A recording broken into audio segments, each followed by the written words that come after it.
Okay, good afternoon, everybody. Nice to see you um, on this beautiful day. This is Corridor Conversations, and I think is it our fourth year, our fifth year of doing these presentations? Just a reminder to all of you that you can access the previous recordings by going to hyattsvilleaginginplace.org/events. Everything we've ever done is on there, and it's actually fun to go back and look over them again. So I encourage you to do that. So we welcome you today. And we are so lucky to have Lonnae. Oh, and we have her husband too. Hi, Thomas. Um, Lonnae, do I pronounce that correctly? Or is it Lynette? You're muted. You're muted. Of course I was. I said you're close. It's Lonnae. Hey, just Like phonetics. Lonnie, but Lonnae. I actually learned phonetics. Yeah.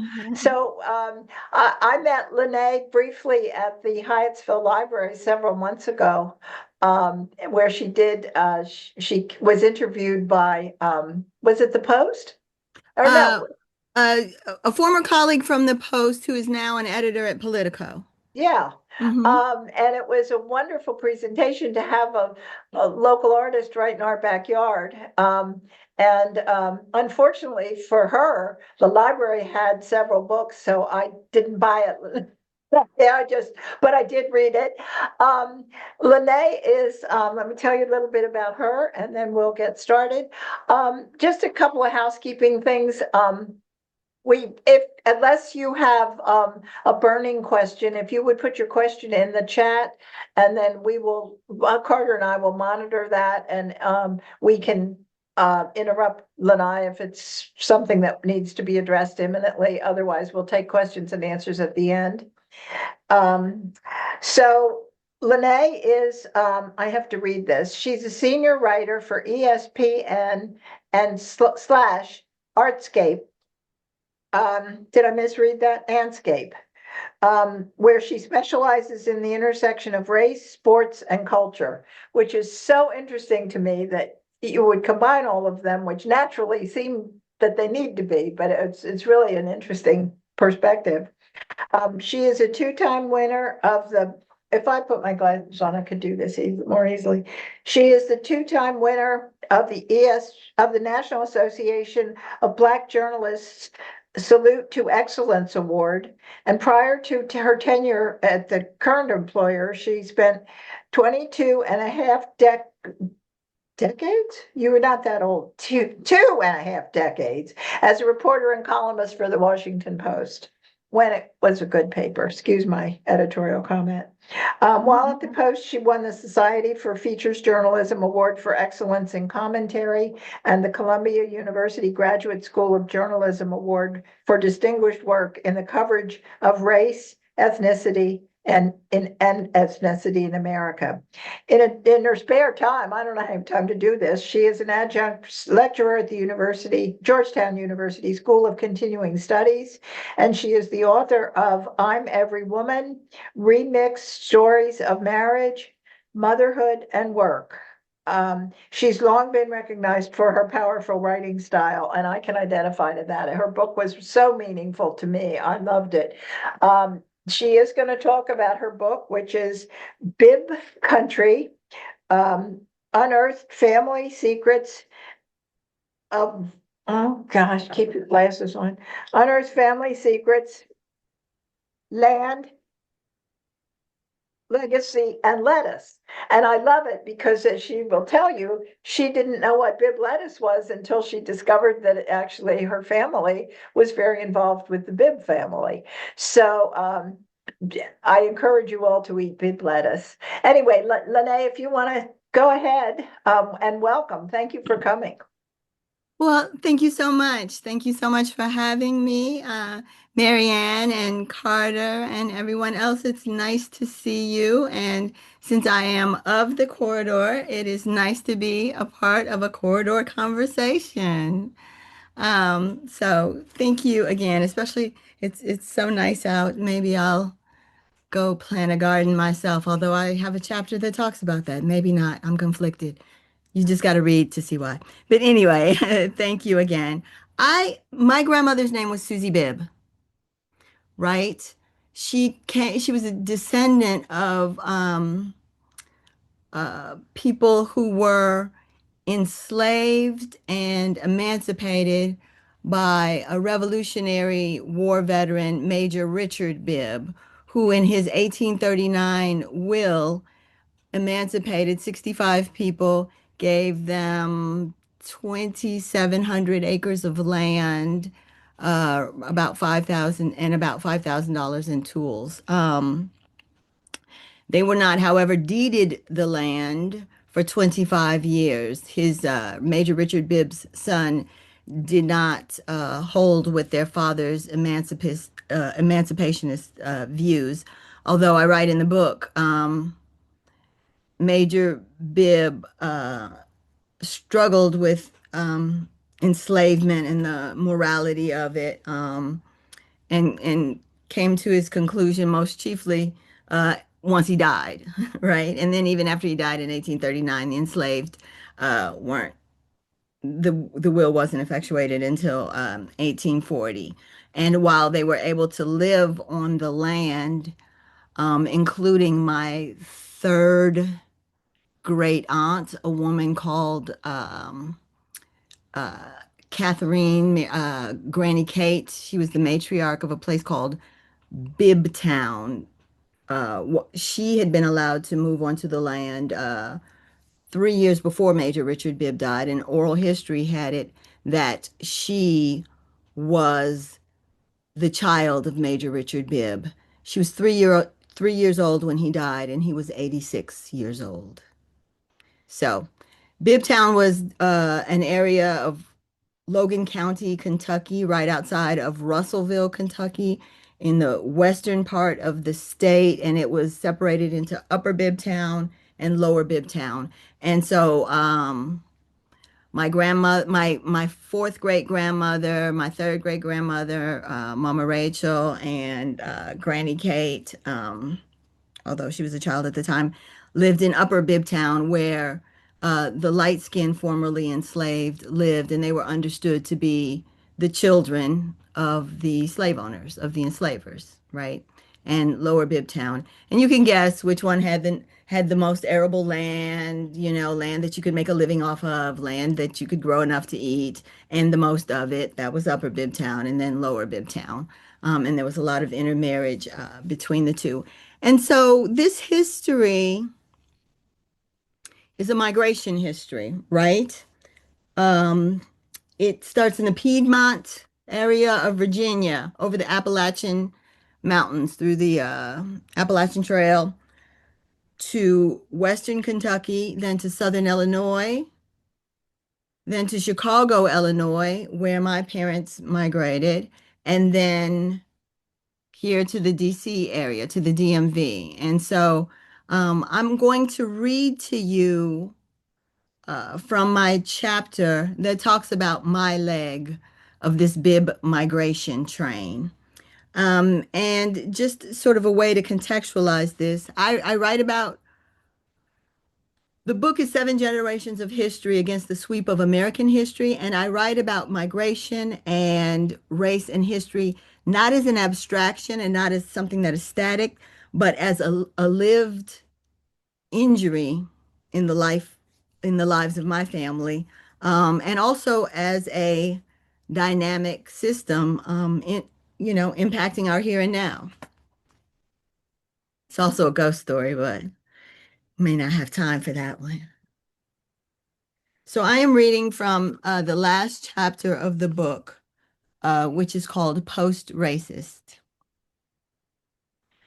The night my family and I moved into our new house, one of our new neighbors called the police on us. It was 2019, but I'd been looking for this house most of my adult life, or so it seemed. I'd stopped to gather myself at way stations in Washington, D.C. and suburban Maryland, but I couldn't shake my longing for somewhere else, the right arrangement, perhaps found only in my imagination, of migration and arrival. My urban suburb, with its mix of architectural styles and neighborhood vibes, along an arts corridor minutes from the D.C. line, fit the bill.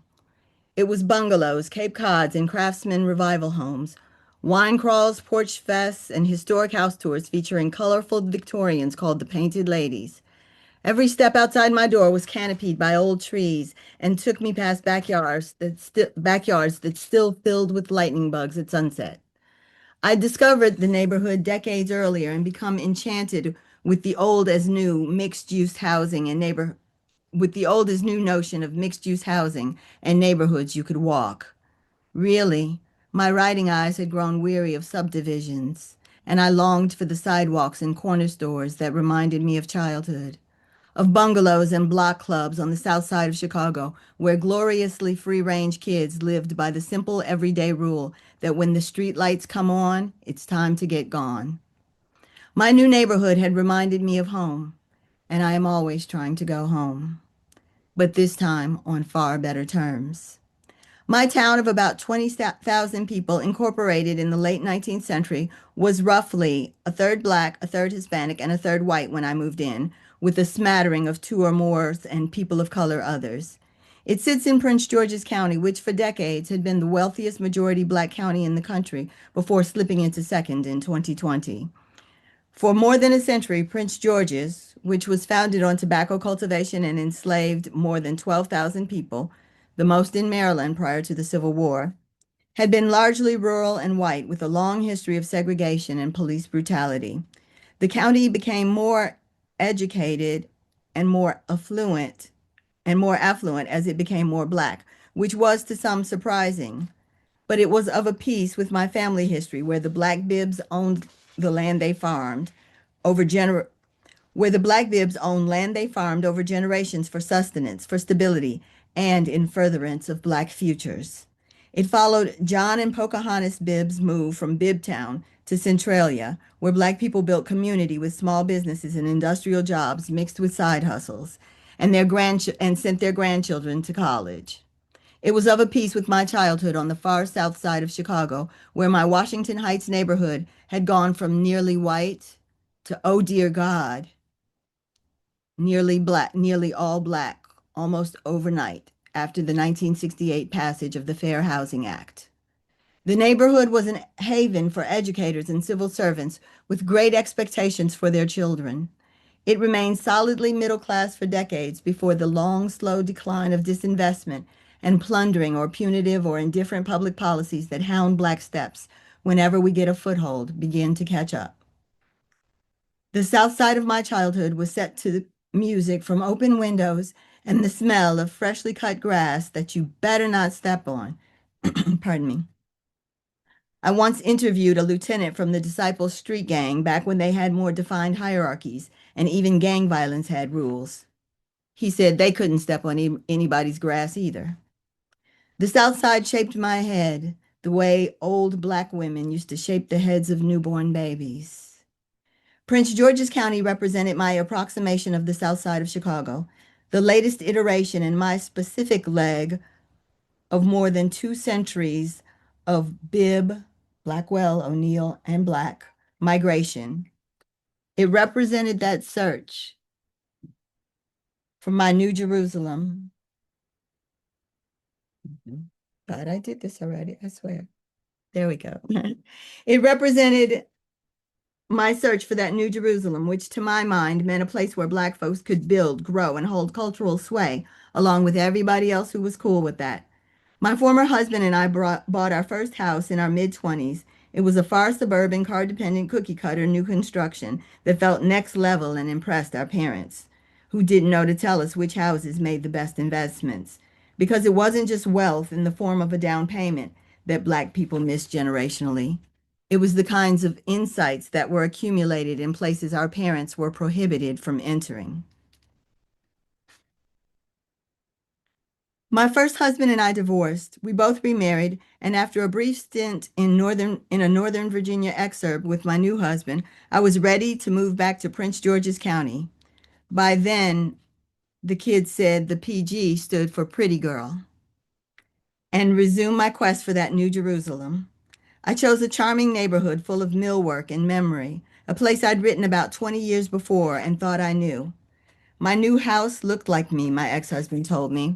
The night I moved into my renovated American four-square house in my walkable neighborhood in my diverse little town in my majority black county with my all-black movers and had to explain myself to the local police, I realized something. I hadn't done enough reporting. I had to help my children understand why someone would call the police on us as we moved in, beyond the regrettable fact that our moving truck necessitated a detour around our one-way block. I don't argue that my neighbors weren't inconvenienced, only that they could have introduced themselves, asked us to move the truck so that they could ease by or given grace, since moving is universally understood to be challenging. In calling the police on their new black neighbors, knowing that when it comes to police and black people, the margins of error are thin, they were cartoonish. The expectation that white people will never encounter an inconvenience or an annoyance they simply have to manage with self-regulation and creativity, that the police are always available as a bulwark or a racial concierge to alleviate their discomfort at the public nature of the world, was built into my neighborhood, and, I suspected, codified. I visited our local community development nonprofit, part of a collaborative mapping racism project to test my hunch. My search went back to the beginning when the town was young and white landowners sold the American dream, subject to restrictions. Here's the 1924 covenant that governed my new house. First, that therein described piece or parcel of land or any part thereof or any improvements thereon shall never be sold or conveyed to or used or in any manner occupied by any Negro or by any person of the Negro race or having Negro blood, along with no nuisance, noisy trade, or extra building permitted within 20 feet of the street line. These covenants are to be taken as running with the land and bind all parties hereto, their heirs and assigns, forever. What had I done, I wondered? This place where I had moved my family, how did it deserve us?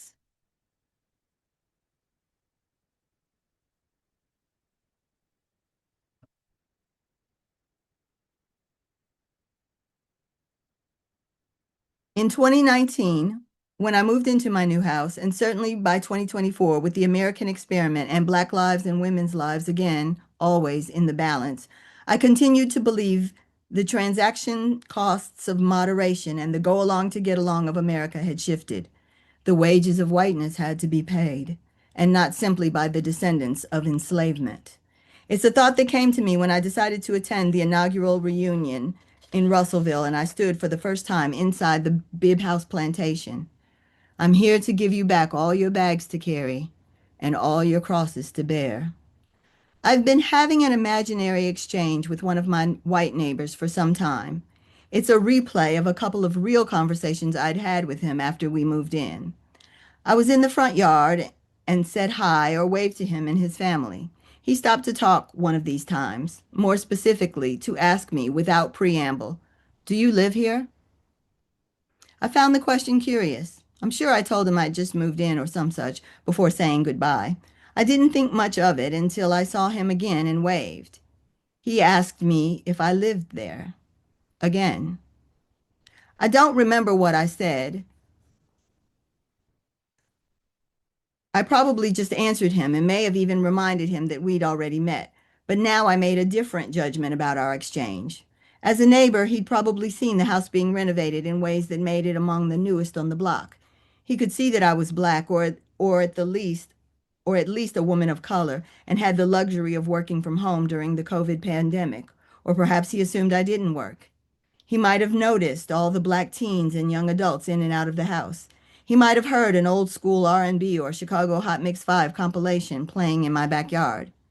He privileged his curiosity, his desire to have me explain myself, presumably because he was working some version of all that wondering out in his head, or just because he felt entitled enough to ask a rude-ass question.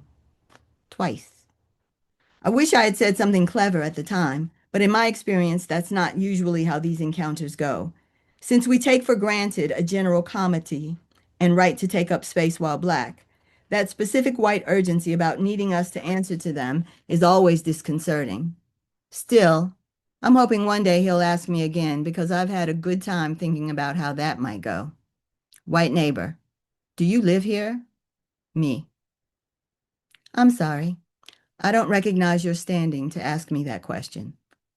Then I go on about my own black business. Or, white neighbor, do you live here? Me. Interestingly, despite slavery, Jim Crow segregation, and continued structural inequality, my husband and I were able to save enough from our black jobs to secure this modest dwelling right here in your same neighborhood. Crazy, huh? But this is my favorite. White neighbor, do you live here? I stare at him and also past him. I am an enigma, but I allow a slight smile to play across my lips. You know, who's to say? I ask. Who's to say? Then I laugh, a light tinkling thing, the trill of which follows him home.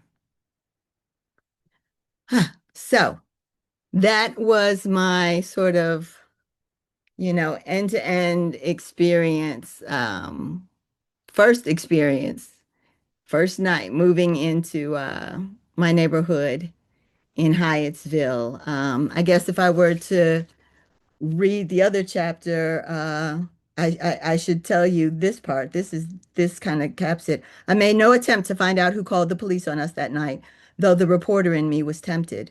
I reached for grace instead. I arrived at my own terms, which disallowed anyone to steal my hard-earned joy or my hope for that new Jerusalem. The next morning, my son remarked, "This neighborhood is not as black as I thought it would be, and not as friendly." It's not the South Side of my youth, I told him, but nothing ever will be again. And besides, that was not my final stop.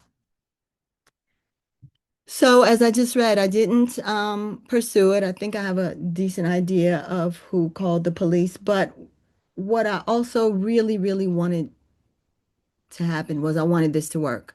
I wanted to be able to fall in love with my neighborhood up close the way I had fallen in love with it from a distance. So much so that when I wrote about it 20 some years ago for the Washington Post, I took my son out of his local class or didn't re-enroll him in his neighborhood school, and I put him in Mount Rainier Elementary as an out-of-boundary student. I had to drive all the way from Bowie. So I was enchanted. There was so much about this corridor that felt resonant, that felt like what I knew growing up, right? But what I knew growing up also was hyper segregation, right? The South Side of Chicago, especially the far South Side, was hermetically sealed, and so this was an approximation of what I had grown up with, but also with the plate tectonics of modern life, right? Where we're bumping into each other and we're made to share space and sort of what does that look like? Um, I do have a few pictures. Let me see. Yes. Okay. Oh, yes, I got you back. I'm gonna share my screen. Let me get these pictures up. This is from a February 22nd, February 2022 Hyattsville Community Development Corporation newsletter. And it talks about a lot of what I just read. Um,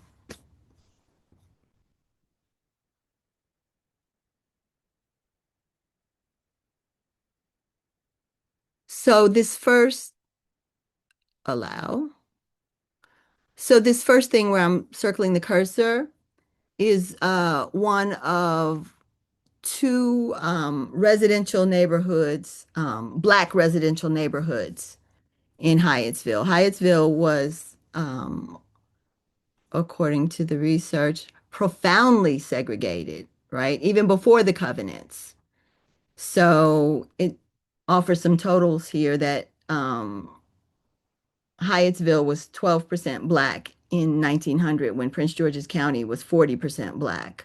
By the time I moved in, or by the time my house was built in 1940, it was 5% black. And so this is one of the black subdivisions. And it now, what's in its place now is the business district and the arts district, right? From Franklin's to the arts district in Hyattsville. Okay, and this talks about the explicit and implicit racial segregation, and then just some of the history and the pictures are really neat to me. Um, when you move to a place that has, that's got a lot of history and deep roots, right? You don't know what you're building upon or what you'll unearth, literally and figuratively. And this was the second Black enclave called the Melrose Bottoms. Um, and I have a note on here. It was owned by a former mayor, Dr. Hillary T. Willis. But one thing that is consistent from the book and just from my reporting over the years, it feels like anytime you get something that's got bottoms in its name, it's Black because that means it sits on a floodplain, right? And so part of the research that I did in doing Bibb Country was about a neighborhood adjacent. I can see from your shared screen that you're about to run out of battery power. Oh, that would be bad. Thank you. A neighborhood adjacent to Russellville, to Bibbtown, all of that, settled by Blacks who were freed prior to the Civil War. It's called the Black Bottom, right? And it sits on a floodplain. And so these through lines in the history, right, both from south side of Chicago and the hyper segregation that took my neighborhood from my Washington Heights neighborhood from all white, monolithically white to monolithically Black in the course of 5 years, right? So that was a phenomenon happening all throughout the country. And so what I'm getting from people in terms of reaction and response is this notion that I am telling their story as well. And that is because there are these collective things happening. The particulars are specific and the details are specific to place, but we are having this collective experience of race, of segregation, of being herded into neighborhoods, of having the police called on us, all of these things. And so I trace that over the 7 generations. The other thing I want to do and show you are some of the pictures from the book, if I can manage it. So let us see. La la la. This worked when I was okay. I might have to do it the old way. How did I not have these pictures up? Anyway, they're pictures from some of the people in the book. The chapter I read from Post-Racist is in the cultural critique part of the book, right? So that traces things like colorism, like who got the land, those thousands of acres that were left to the Bibb enslaved, and now as descendants, we just got 43 acres back to us and held in trust. And it shows just some of the people. This is a story of America. It's seen through a lens of Blackness, but it is a story of America. So I'll show you this picture of my grandmother. Can you see her? Susie O'Neal, right? We called her Mama Susie. Somewhere, I truly do have this. All right. Well, whenever you guys, if you have questions after I finish showing a few more pictures, then while I'm answering the questions, I'm going to find that because now it's bugging me because I got everything set up. Carter can attest to it. I was good to go. I like this picture because these are my uncles as World War II soldiers, right? And notice, of course, they were very fair-skinned. Um,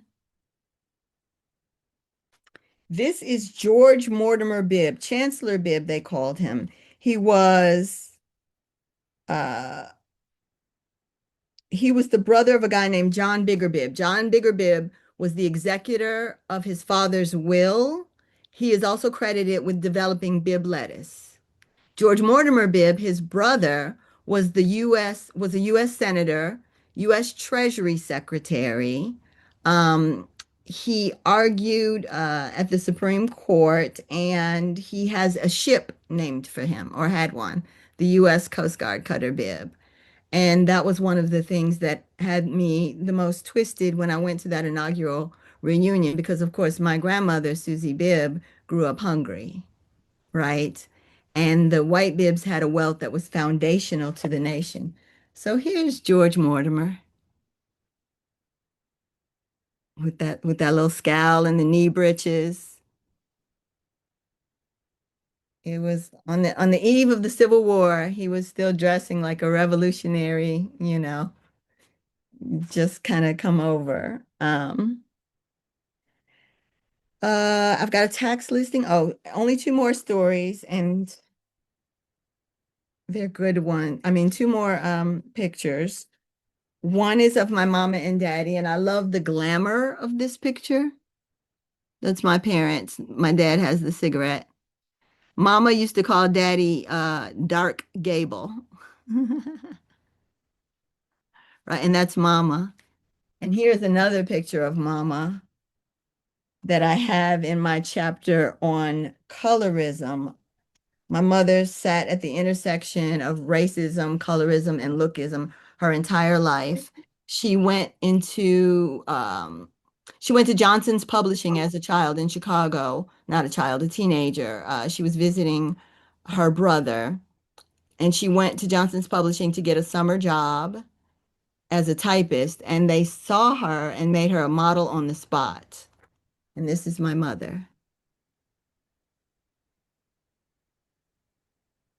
So she spent that summer, and notice the magazine is Tan magazine. It's of a piece with the pulp magazines of the time, everything from Tan to Bronze Thrills to Ebony, all of those, sort of color themed magazines.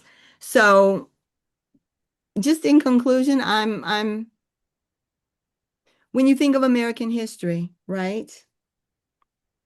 When I think of American history, I do not separate the history from the impact on the lives of people who lived it, right? Who were there during that time.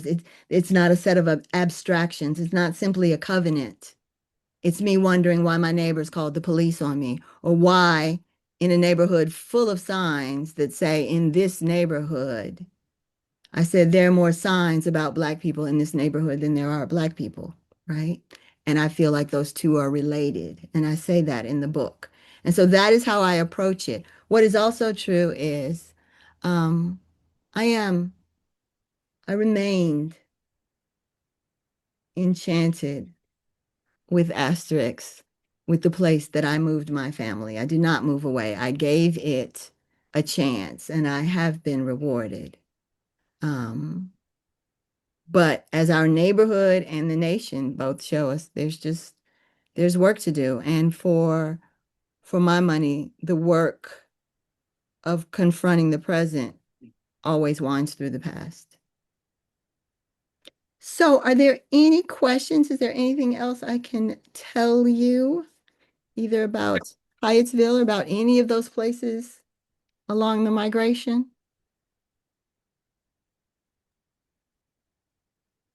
And not to change the subject, but I found it interesting in reading the book how Bibb lettuce came about. Sure. That was one of the enslaved people, wasn't it, that developed the process, and then it. So, so that doesn't change the subject at all. I try to, tailor it just because it's corridor conversations. But this, watch me make this tie-in. Ha ha ha. Bibb lettuce is actually what prompted me to write the book. So John Bibb was an amateur horticulturalist who was credited with developing Bibb lettuce.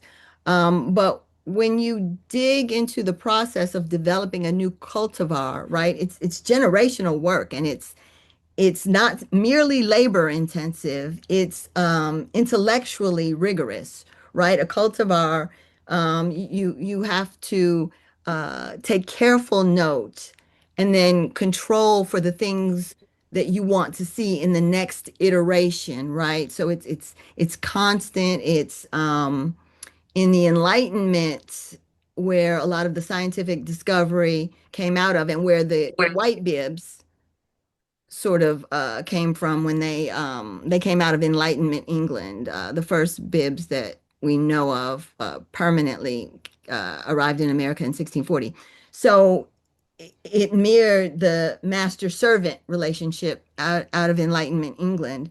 And and so what you understand about enslavement and that arrangement of relationships is that not only were enslaved people doing the physical work, John Bibb had rheumatoid arthritis, he was deaf, and he was elderly by the time he was giving out the cultivar to his well-heeled friends to try to propagate it, to try to keep it going, right, after he died. So that is one of the assessments that I make and look at. It was commercialized in 1920, and they literally had to sneak it away because it was hoarded in just a few families in Frankfurt, and then it died, Frankfurt, Kentucky, and it died out all these other places. And a truck farmer got a hold of it and made it his major crop, and sort of raised up an interest in it that only he could fulfill then.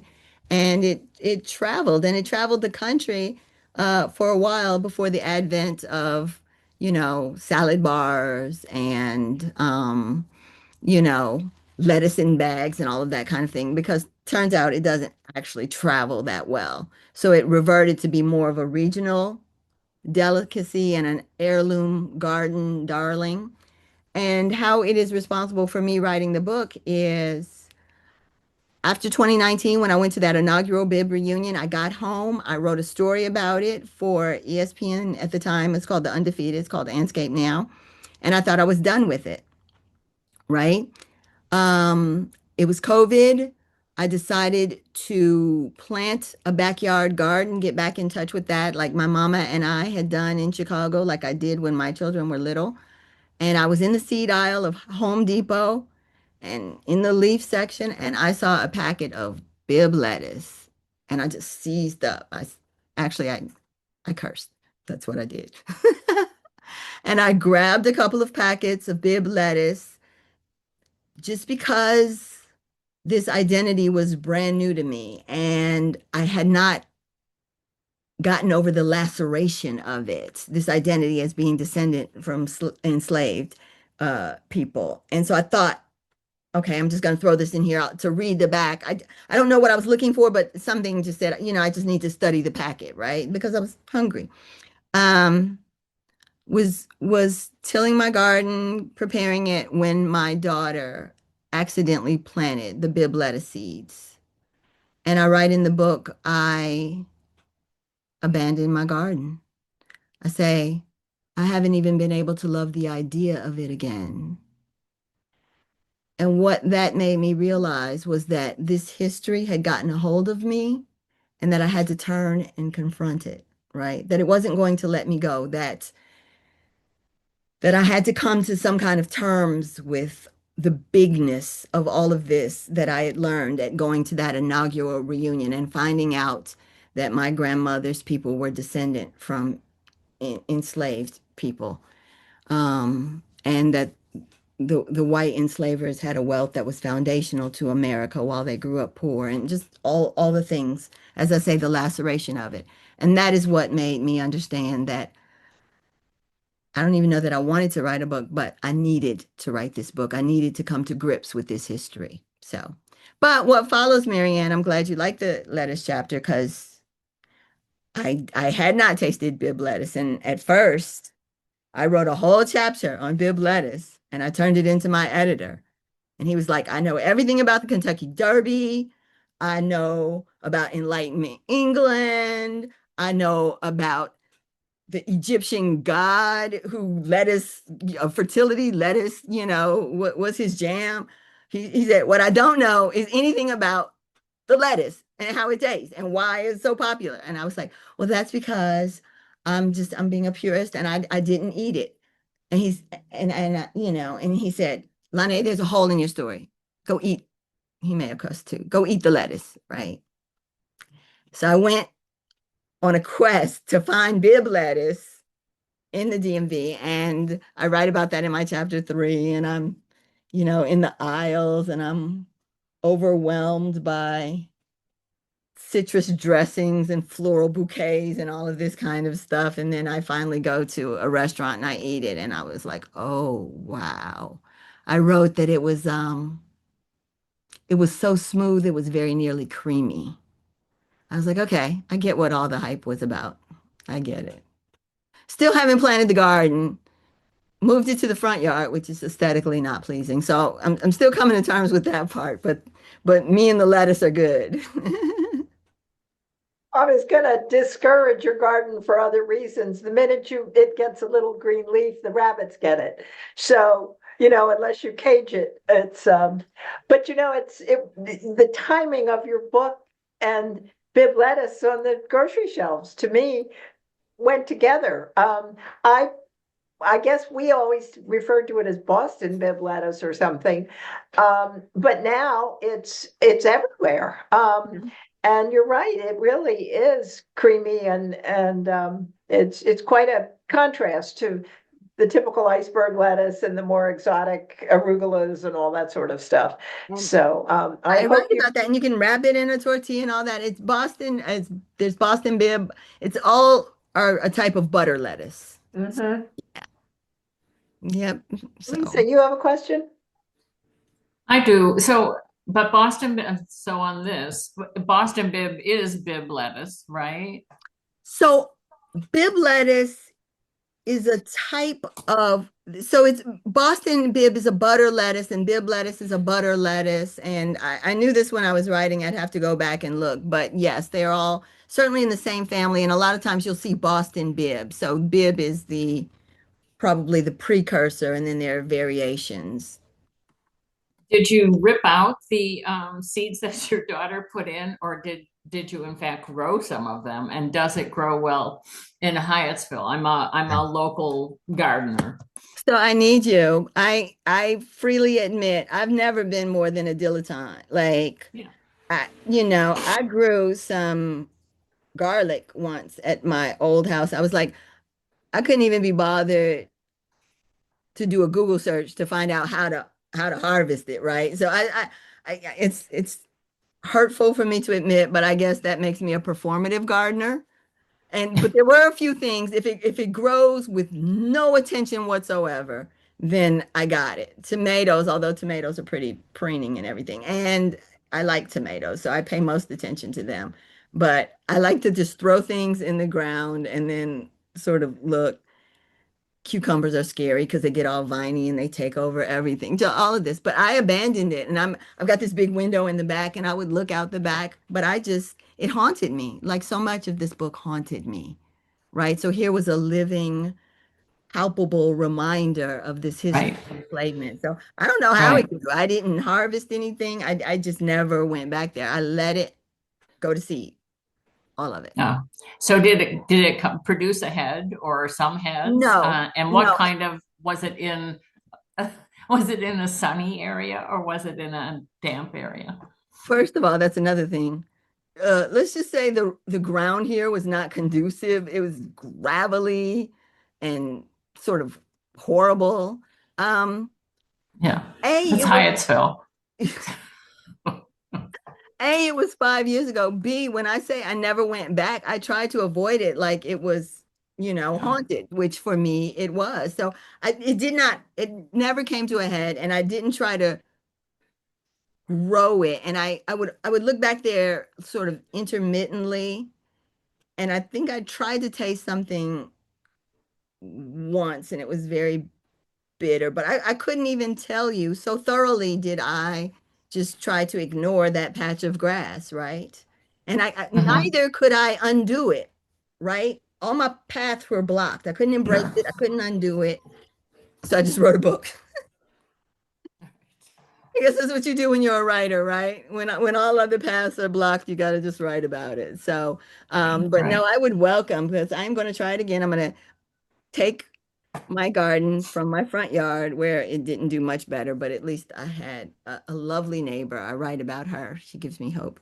Um, Bring me some things from her garden in a container and all of that. So I think I'm going to try it again this year. Although Carter tells me and Marianne that I'm behind the eight ball already. People are probably already out there planting now. So I'm perpetually behind. Well, We you haven't need planted cool. anything yet. Yeah. No, March is a good time. You Okay. could work your land. And this time I'm gonna get some literacy about this. No longer am I gonna be a dilettante. I might shrink down what I grow, but I'm gonna like make the effort to because I'm not writing another book Can about I, Carter, can I go ahead and ask or do you want to go ahead? Is it on lettuce? I'm off lettuce here. So can you say more about your turmoil about going to that reunion and then how you came to resolve that? so I had an editor, and he had also we'd worked together at the Washington Post, and both of us had come over to this new newsroom. The managing editor of the Post had left, a black man named Kevin Merida, and had been asked to stand up this new newsroom for ESPN to talk about the intersection of race, sports, and culture. And a lot of us went with them. My editor had left the Post a few years before, but he persuaded him as well to to come in and go with him. And when I first got notice of the reunion, it had kicked around Facebook for months, and I simply hadn't seen it, right? And then some of my cousins started talking about it. And my first reaction, even, mind you, I had never heard of this history. My grandmother looked like she looked, but I did not even wonder about who her people were. And I had never had a DNA test, right? Um, as near as I could tell, my reasoning was we've got enough traumas in the here and now to be tripping over ancestral traumas, right? You know Mhm. it's going to be a pain story. And if you're very fair skinned, you know it's going to be a pain story and it's going to be a story about rape, right? It's going to be a violent story in many cases. Right. If you take it back to the origin, from my grandmother's people. So I got this invitation and I was undone. I was so unsettled. I probably cried and I was cursing. I was furious about it. I was hurt. And my editor's just looking at me and after a day or two of that, he's like, "You know, you could always go and write about it." And he was exactly right. And I talk about that in the book. I have a chapter where I talk about the way I was able to go was to go under my own authority and agency, to go as a writer, right? To balance Mm. out the power dynamics between what was going on in this old Southern plantation house that had my grandmama's last name, and me being a descendant of enslavement, right? And so I went as a reporter with a notebook and a pen, and that gave me my own Sure. it leveled my Great. feet a little. So that's how I resolved that one. But then I thought I'd put it away, and then I found the lettuce seeds and just opened it back up. That history did not want to let me go. If you'd ever been to Disney World in Chicago, it's the old haunted house, uh, ride, and a ghost will follow you home. So the ghost followed me home.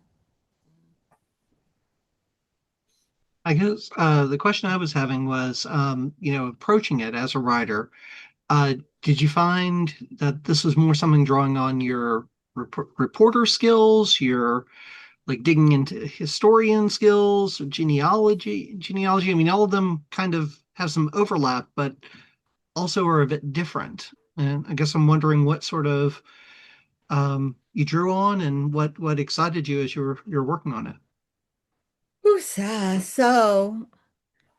So the answer is yes to all of that. I mean, it's very historically grounded and there's a lot of research in it, a lot. I was helped along mightily by a folk genealogist who grew up in the Black Bottom, who, ran a tavern and used to bootleg liquor and sell pallets. And he was known informally as the mayor of the Black Bottom, right? Just a black man who grows up in the neighborhood, everybody comes to, gets things done, all of that. What he's folksy and plain spoken. What he also is absolutely brilliant. Mind like a steel trap.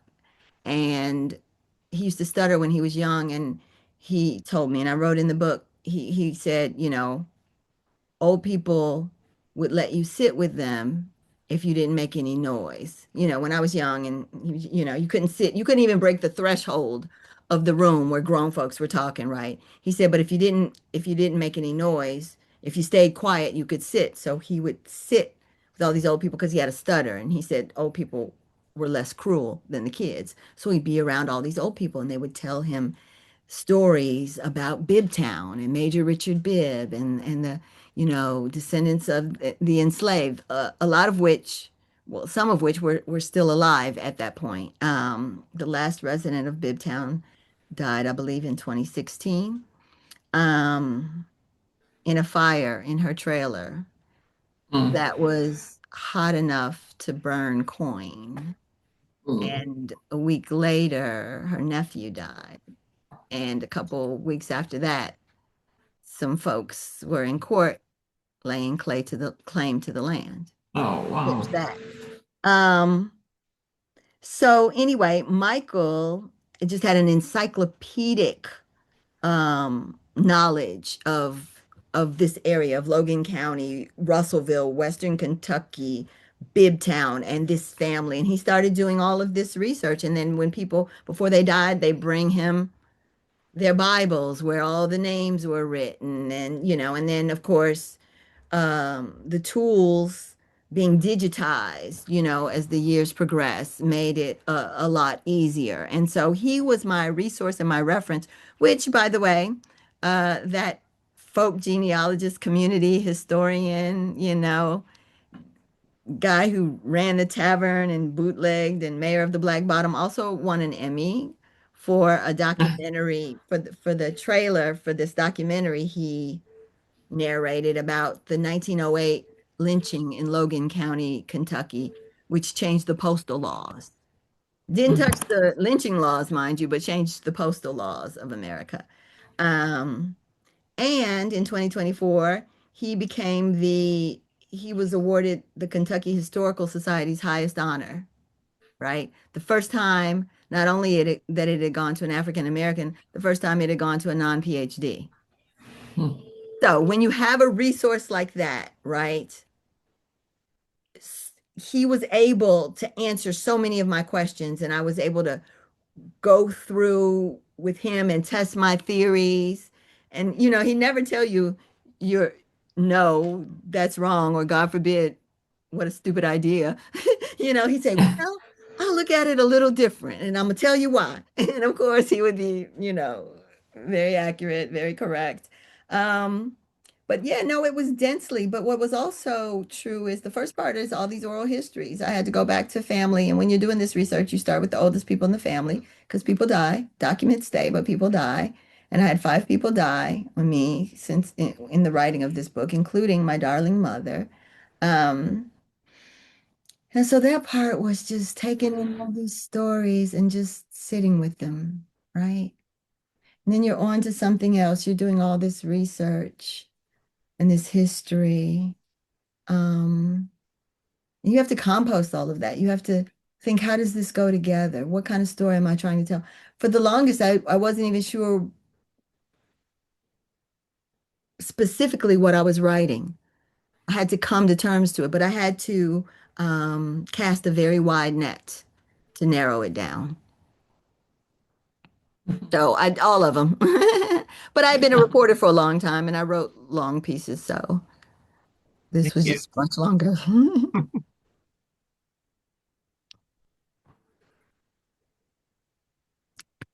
Yeah, Thank you. Are there yeah, any other questions? There are some nice compliments in the chat, Lonnae. I just Um, some of them popped up. Thank you very much well, for being here. and I think how you were able to turn this all into present day stuff. We need to keep these reminders, things are better, but there's a long way to go. I love the way you were able to do that in the book, that, this is the past, this is the present. We They're need to, through lines. They're through yeah, lines. And yeah, sometimes they're direct lines, right? yeah, yeah. Look what's happening around race now, Oh, right? it's Around abhorrent. race, around all, Yeah, yeah, yeah, the past is not past, dead. It's not even past, yeah, right? yeah. Um, It's just man's inhumanity to man. You'd think we would be turning to getting somewhere. turning to face it, though, I have to say, gives you a kind of power, even when it feels unspeakable. The Mhm, energy it takes to run away from this stuff is mhm. energy that you could turn, face it. James Baldwin said, not everything that is faced can be fixed, but nothing can be fixed if it's not faced. Well, Right. I agree with you. And the fact that we have these conversations, I never knew I had white privilege. I mean, nobody questioned me when I wanted to go to college, or, I could go into a restaurant or do all that. I mean, it just never dawned on me. So the fact that we're exchanging all this, I think, makes it so real for us. And when books like yours and James and things like that are bestsellers, more people are exposed, more people hopefully will deal with the issues. Well, from your lips to God's ears, if y'all want to turn it into a bestseller, I don't object to that. I Yeah. endorse that notion. Yeah. So Amazon, along those number lines, one. yeah, along Lisa, those lines of the bestseller or, a motion picture or anything like that, are there strings, are there threads that come out of this that you are still pursuing that you may pursue in the future? And has anybody approached you about a movie?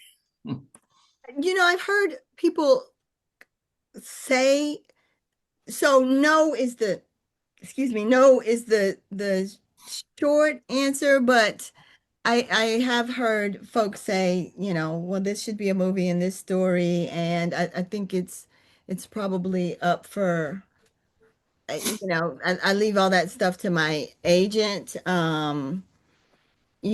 Just because between my day job and teaching and then being on book tour and also as a writer, I truly just try to focus on the things that are in my lane. Now, you can't not be, you have to be an ambassador for your work. You can't write 100,000 or however many, tens of thousands of words I wrote and not, want it to get out there. And what is also true and is difficult, the book was contracted in 2021 in One America, in one version of America, and it published in 2025, and that is a different version of America, right? And we're seeing, and so, the idea of Right. grappling with some of this stuff is a little further away from some people. So, but I just, it's going to walk the world, and I do feel like I said some things that were worth saying, and I hope it Mhm. reaches people.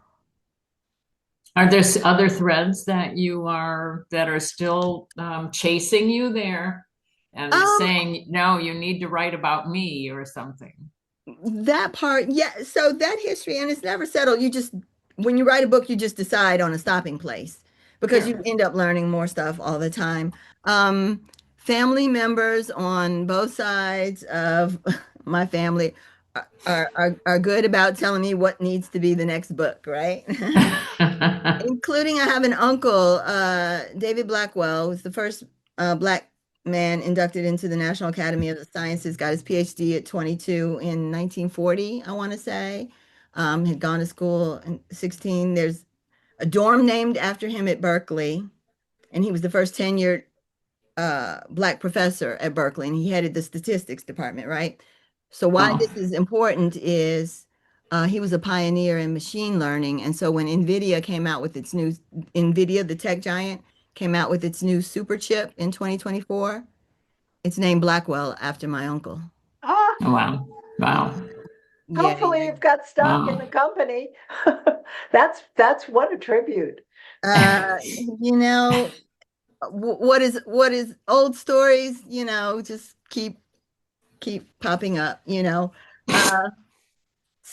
the larger family, there's no sort of share or whatever. The immediate family, like that was my mother's brother, but their family that, are pursuing just different avenues of bringing this history to life. And so and actually the notion of writing a book is one, and I do sort of see it as a family obligation. So that's a story. My goodness, when he first got to Berkeley, there wasn't even housing for him. He and his family had to live in a park. So when we talk about racism, right, you can say Right. restrictive covenants, but here's how it operationalizes. Yeah. This, Yeah. this man and his 8 children had to live in a park, in tent, and he bicycled to work until they could find some housing for him. And he used to chair the math department at Howard, and that's really where he made most of his math discoveries. And so that was one thread. I have another one, on the O'Neal side. My great grandmother shot and killed a white man in 1920 in Mississippi, and the family had to scatter because he was coming through a window to rape her. Just stuff. Um, it's a generosity, I want to be like, well, thank you, Lord, because a writer needs stories. I may have gotten more than my fair share, I have to say. Right. Right. So thank you, I think. Yeah. This is Well, it's so wonderful. wonderful Thank of you. you to share it. It helps us. It's just terrific. Well, thank you. I write to know what I think. I don't really know what I think about things until I write. And so it helps me as well. So I am glad. It makes me feel like we're all on this journey together. Well, and too, the very little bit I know about psychiatry and social work and stuff, the answer to helping you through times of crisis is to journal. Put it down, write it down, because the thoughts swirl, but when you write, you have to have sort of more order, I would think, and it helps presumably organize your thoughts, clarify them. So it's wonderful that you can turn it into something that all of us enjoy. Because if I ever journal and you read it, no way. Oh, well, thank you all. Thank you so very much. I'm always reachable. Either, Carter and Marianne have my email, but I also LonnaeO'Neal.com, I think, has like all the Yes. stuff on it. So, yeah, and I'm right here. And I swear when I go to plant that garden, I might be giving you a call. This is gonna be the year, unless it's Yeah, not. I don't want to represent myself as an expert gardener, but I do the same thing. I sort of moved out of the community garden to my yard, and last year my yard garden was a disaster. So we may, Well, you do would have what you known, do. had you grown garlic, you would have known where you get the actual garlic from, though. So that's what I'm working with. Yeah, right.